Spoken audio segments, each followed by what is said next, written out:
Shalom, halo anak-anak semuanya. Hari ini kita kembali belajar matematika.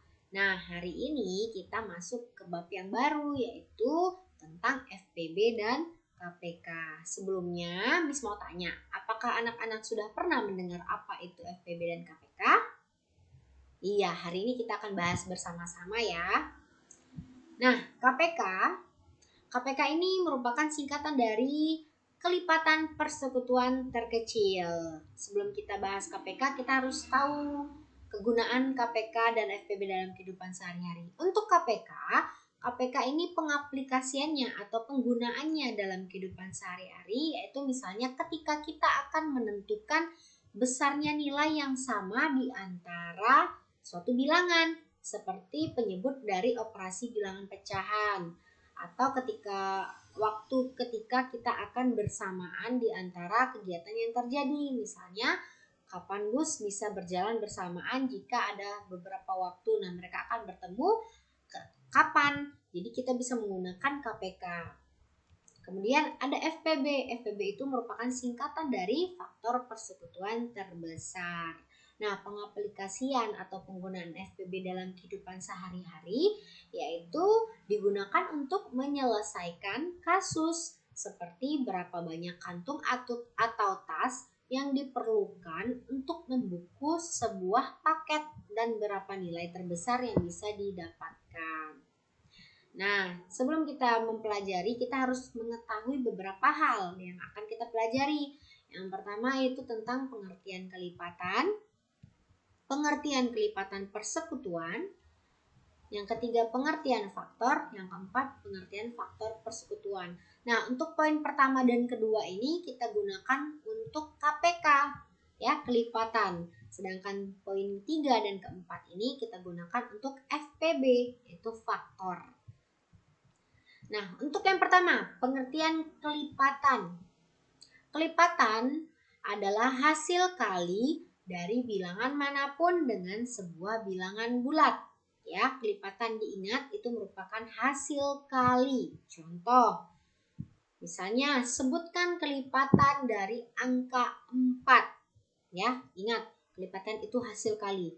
Jadi, kelipatan dari angka 4 itu ada 4, 8, 12, 16, 20, 24, 28, 32, 36, 40 dan seterusnya. Masih banyak kelipatannya. Nah, artinya apa? Itu 4 dikali 1 hasilnya 4.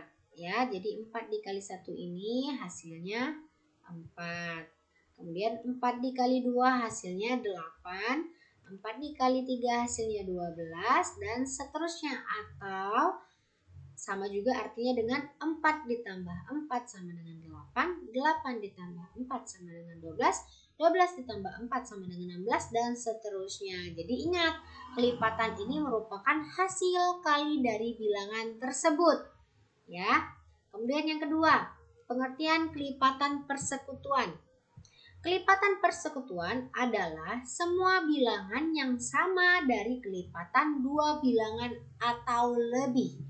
Jadi semua bilangan yang sama dari kelipatan. Contoh, misalnya tentukan kelipatan persekutuan dari angka 2 dan 4. Yang pertama kita lakukan adalah mencari kelipatan dari masing-masing angka ini.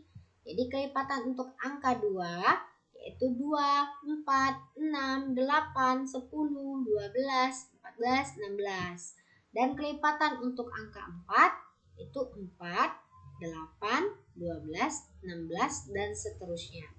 Kemudian setelah kita mendapatkan kelipatan ini, kita cari kelipatan persekutuan. Ingat, kelipatan persekutuan itu dikatakan bahwa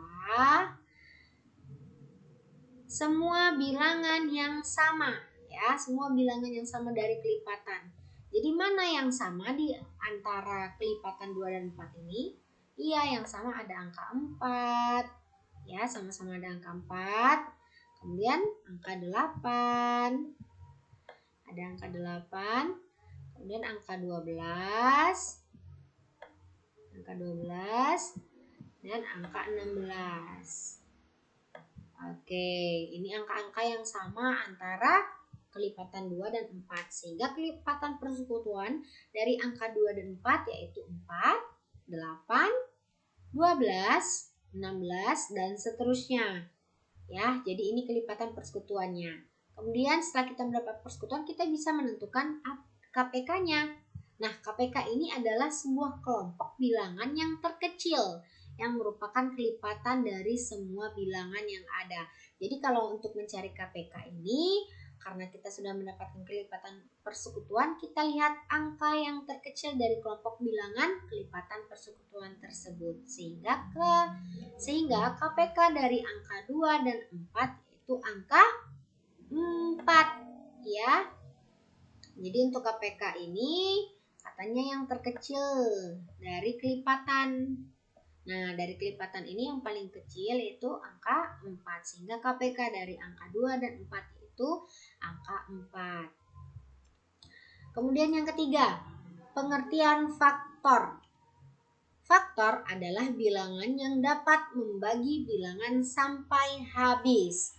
Nah, kalau tadi kelipatan perkalian, sekarang faktor itu pembagian ya.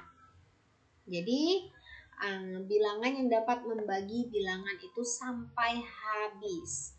Contoh misalnya, tentukan faktor dari angka 18. Nah, kita dapat ini. Kenapa? Kan tadi dikatakan bahwa faktor itu membagi bilangan yang membagi. Sehingga 18 dibagi dengan 1 hasilnya 18. 18 dibagi dengan 2 hasilnya 9. Dan 18 dibagi dengan 3 hasilnya 6. Apakah masih ada angka lain yang bisa membagi 18 sampai habis? Tidak ada lagi.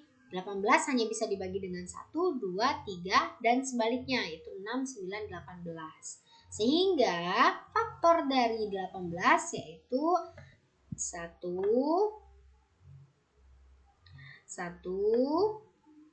2, 3, 6, 9, dan 18. Inilah faktor dari 18. Selanjutnya, pengertian faktor persekutuan. Faktor persekutuan adalah semua bilangan yang sama-sama menjadi faktor dari dua bilangan atau lebih. Ya, jadi di sini faktor persekutuan itu semua bilangan ya, semua bilangan yang sama-sama menjadi faktor.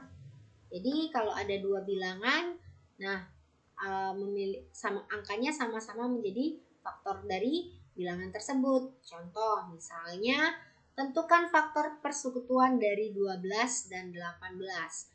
Pertama-tama yang kita lakukan adalah mencari faktor dari 12, 18 dari masing-masing ini. Sehingga untuk faktor 12 kita dapat perkalian ini.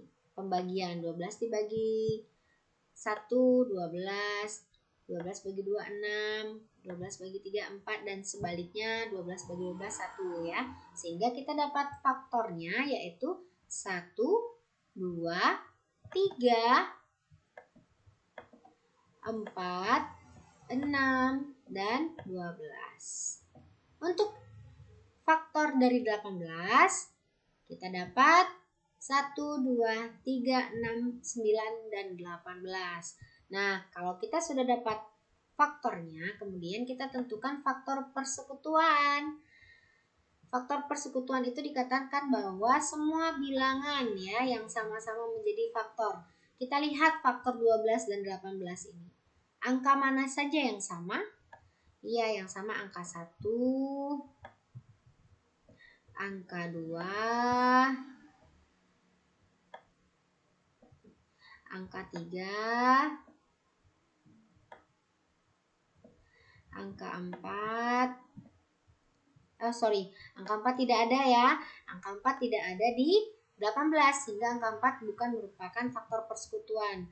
Kemudian angka 6. Ya, sehingga untuk faktor persekutuannya yaitu 1, 2, 3, dan 6. Nah, demikian penjelasan